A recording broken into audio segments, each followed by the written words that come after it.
Headlines प्रायोजक राम बंधू लोणचं मसाला, बेस्ट निवडा राम बंधू निवडा।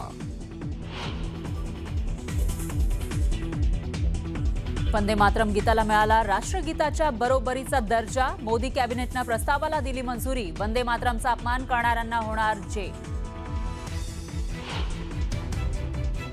राज्य सरकारी अधिकारी आणि कर्मचाऱ्यांसाठी होणाऱ्या हिंदी भाषेच्या परीक्षेला स्थगिती। मंत्री उदय सामंतांची घोषणा। मासे मासळी बाजारामध्ये कापून न देता अख्खे विकावेत। मुंबई पालिकेच्या वॉर्ड ऑफिसरचं तुघलकी फरमान। पालिकेच्या अजब फरमानावर विरोधकांसह नागरिकांच्या संतप्त प्रतिक्रिया।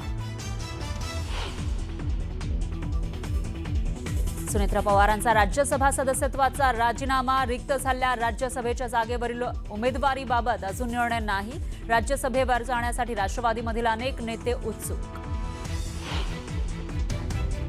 प्रशासक राज असलेल्या गोकुळ दूध संघाची निवडणूक 90 दिवसात घेण्याचे आदेश। सुप्रीम कोर्टाचा अत्यंत महत्त्वाचा निर्णय। नाशिकच्या काळाराम मंदिरावर धर्मध्वज पुन्हा फडकला। 150 वर्षांनंतर ऐतिहासिक धर्मध्वज पुन्हा फडकला। मुख्यमंत्री फडणवीस, रामनाथ कोविंद यांच्या उपस्थितीमध्ये शुभारंभ। तमिळनाडूमध्ये टीव्हीके कडून सत्ता स्थापनेचा दावा। मात्र विजय यांचा उद्या शपथविधी होणार का यावर प्रश्नचिन्ह। राज्यपालांना टीव्हीकेच्या बहुमताबाबत शंका। आणि सोन्याच्या दरात 3000 तर चांदीच्या दरात तब्बल 5000 रुपयांची वाढ। सोन्याचे दर जीएसटीसह 1,55,000 तर चांदी 2,58,000 वर।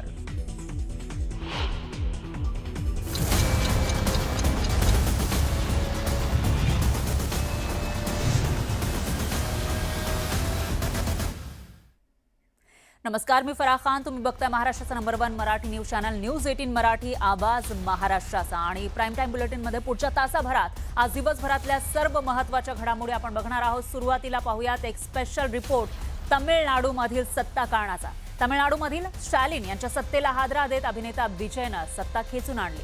आपणच तमिळनाडूचा शहंशाह असल्याचं त्यानं सिद्ध केलं। पण बहुमतापासून थोडक्यात चुकलेल्या विजयसोबत काँग्रेसनं दोस्ताना केला आणि त्यामुळे काँग्रेस आणि डीएमके मध्ये नवी दिवार उभी राहिली आहे। तर तिकडे विजयसाठी पायातली पक्षाची जंजीर तोडायला एआयडीएमकेचे अनेक आमदार उत्सुक आहेत। असं असलं तरी विजयसाठी सरकार चालवणं अग्निपथ असणार हे नक्की। विजयकडून सत्ता स्थापनेचा दावा। कांग्रेस का हाथ विजय के साथ। काँग्रेस आणि द्रमुकमध्ये काडीमोड।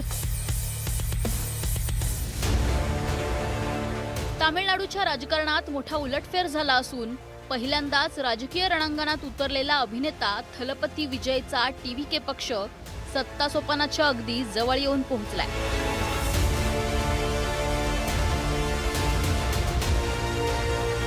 थलपती विजयच्या टीव्हीके पक्षाला सर्वाधिक 108 जागा मिळाल्यात। एमके स्टॅलिनच्या द्रमुकनं 59 जागा मिळवत दुसऱ्या स्थानी, अण्णा द्रमुक 47 जागा मिळवत तिसऱ्या स्थानी आहे। तर काँग्रेसला या निवडणुकीत 5 जागांवर समाधान मानावं लागलंय।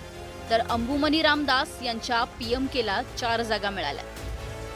आता विजयचा टीव्हीके पक्ष सर्वात मोठा पक्ष ठरला असला तरी त्याच्याकडे बहुमतासाठी 118चा आकडा नाहीये। त्यामुळे थलपती विजय सत्ता समीकरणाची कशी जुळवणी करणार याची उत्सुकता आहे।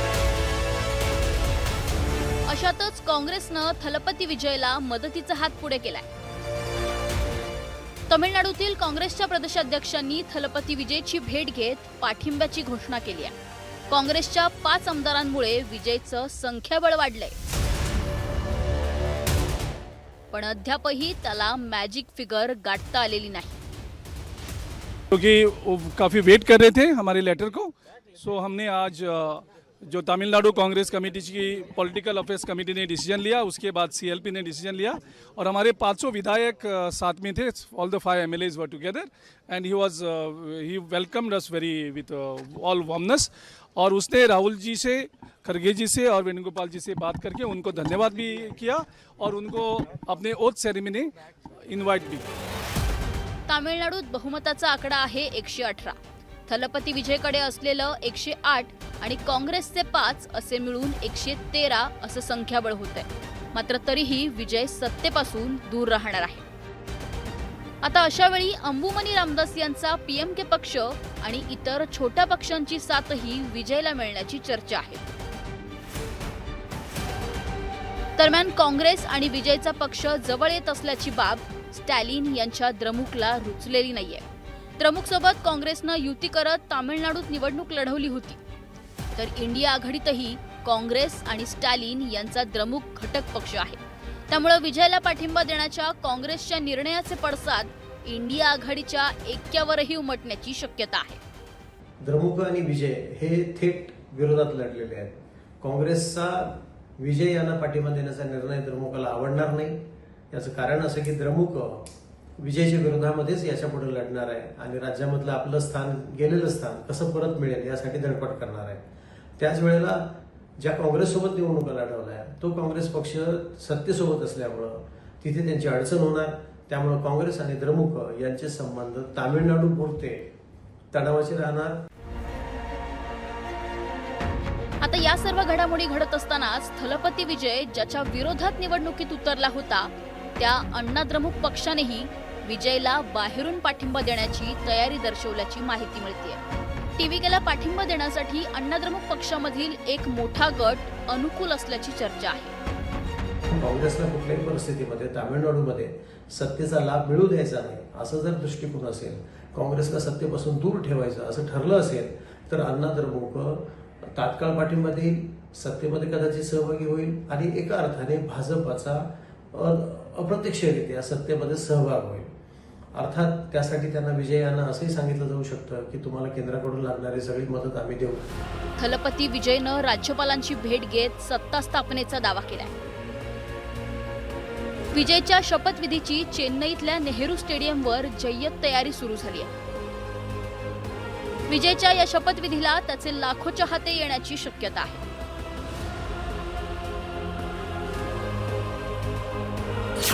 1967 नंतर तामिळनाडूत आतापर्यंत द्रमुक किंवा अण्णा द्रमुक हे दोन पक्ष आलटून पालटून सत्तेत आले.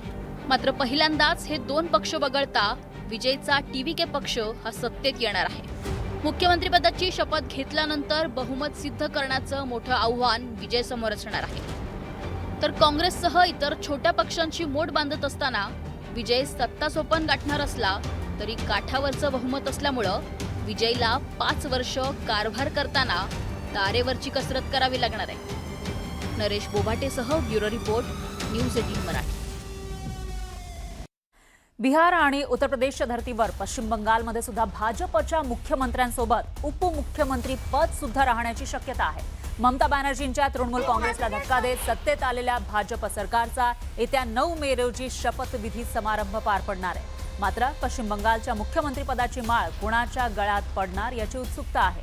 ममता बॅनर्जींचा पराभव करणारे सुवेंदू अधिकारी यांचं नाव मुख्यमंत्रीपदासाठी सर्वाधिक चर्चेत आहे. एकीकडे मुख्यमंत्रीपदाच्या उमेदवाराबाबत सस्पेन्स कायम असतानाच पश्चिम बंगालमध्ये उपमुख्यमंत्री सुद्धा असण्याची दाट शक्यता आहे. महिला आमदाराची उपमुख्यमंत्रीपदी बरणी लागणार असल्याची चर्चा आहे. भाजपकडून 3 महिला आमदारांची नावं चर्चेत आहेत. एकूणच पश्चिम बंगालच्या सत्ताधाऱ्यांची नावं दिल्लीत फिक्स होणार आहेत आणि लवकरच याबाबतचा सस्पेन्स दूर होण्याची शक्यता आहे. दरम्यान मुख्यमंत्रीपदाचे दावेदार नेमके कोण कोण आहेत ते आपण बघूयात ग्राफिक्सच्या माध्यमातून. पश्चिम बंगालच्या मुख्यमंत्रीपदाचे दावेदार आहेत. एक म्हणजे सुवेंदू अधिकारी यांचं नाव सगळ्यात आघाडीवर आहे, कारण भवानीपूरमधून त्यांनी ममता बॅनर्जींना हरवलेलं आहे. त्याच्यानंतर भाजपचे प्रदेशाध्यक्ष समीक भट्टाचार्य यांचंही नाव चर्चेत आहे आणि तिसरं नाव म्हणजे भाजपचे नेते दिलीप घोष यांचं. त्याच्यामुळे आता कुणाच्या गळ्यामध्ये मुख्यमंत्रीपदाची माळ पडणार याविषयी उत्सुकता आहे. तर दुसरीकडे पश्चिम बंगालला महाराष्ट्राप्रमाणेच पहिल्या महिला उपमुख्यमंत्री भेटू शकतात अशीही चर्चा आहे आणि यामध्ये सुद्धा 3 नावं चर्चेत आहेत. पहिलं नाव आहे अग्निमित्रा पॉल, एक प्रबळ दावेदार असतील, तर भाजपच्या तिकिटावर दुसऱ्यांदा त्या आमदार झाल्यात. बंगालमध्ये त्यांनी महिला सुरक्षा आणि आरजी टॅक्स यासारख्या मुद्द्यांवरून ममता बॅनर्जी सरकारला धारेवर धरलं होतं. आणि दुसरं नाव आहे रूपा गांगुली. या माजी राज्यसभा खासदार आहेत. महाभारतातील द्रौपदीच्या भूमिकेमुळे त्या लोकप्रिय आहेत. भाजपच्या महिला आघाडीमध्ये त्यांची सक्रिय भूमिका आहे. तिसरं नाव आहे रत्ना देवनाथ. त्यांनी पाणीहाटी मतदारसंघातून तब्बल 28,000 मतांनी ममता बॅनर्जी यांच्या पक्षाच्या उमेदवाराचा पराभव केला आहे आणि त्यांच्या मुलीवर झालेल्या अनन्वित अत्याचारानंतर त्यांनी ममता बॅनर्जींच्या सरकारला आव्हान दिलं होतं.